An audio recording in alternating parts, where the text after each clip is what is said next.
We shifted around some plants from the cut flower garden. I had these two outside beds filled with baptisia from last season.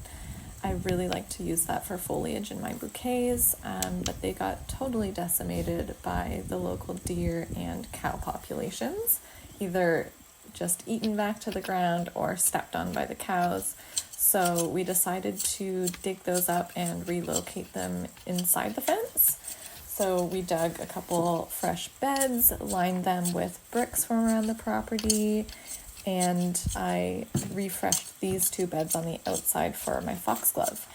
I started a bunch of foxglove from seed last year that have been in one of the raised beds inside the fence line, but because they are so poisonous, they shouldn't get touched by the deer or cows or rabbits, so they should be a little safer on the outside of the fence, at least I hope so. So here I am digging them up, and I'm going to transplant them to those existing beds at the front door. So they seem really happy. We'll see how it goes, and fingers crossed that they don't get eaten.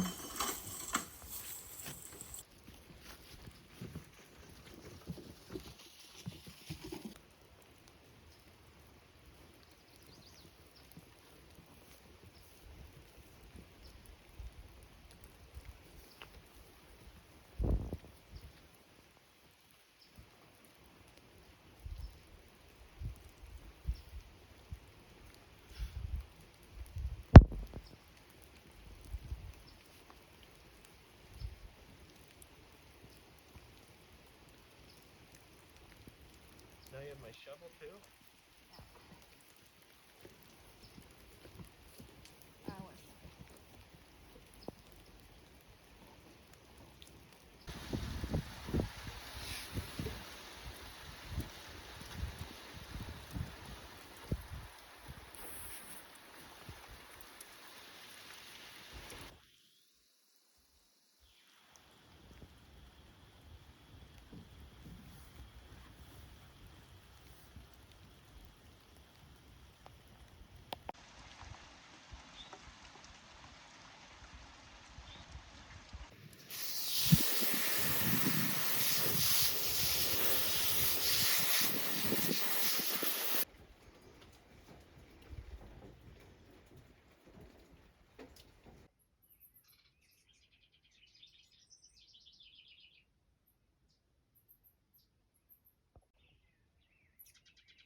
When I posted these videos of me harvesting tulips on social media, I got a ton of questions about why I pull them out by the bulbs the way I do, and if I save those bulbs to replant or compost.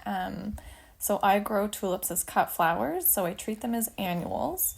I harvest them by the bulb, and that gets me longer stem length. And the cool thing about tulips is that if you cut the flower off, it won't bloom the same next year. The flower needs the old energy from the leaves and the spent bloom to go back into the bulb, and that is what re-energizes it to rebloom in the next season.